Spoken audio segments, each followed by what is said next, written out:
الترند النهاردة هو اللبنة عاملة انقلاب على كل السوشيال ميديا.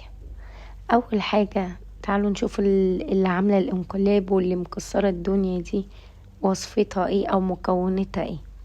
خبز هنقسمه نصين، النص اللي تحت هو ده اللي هندهنه زيت زيتون ونحط عليه شوية الزعتر.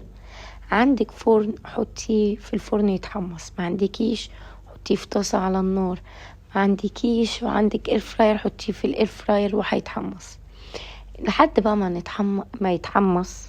مش احنا اللي نتحمص، هو اللي يتحمص.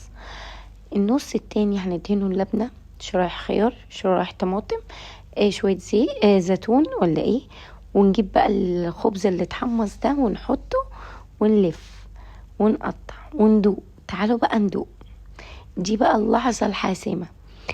الطعم طلع تحفة وجميل، وصفة فعلا تستاهل الترند. ما تنسوش اللايك والشير. باي باي.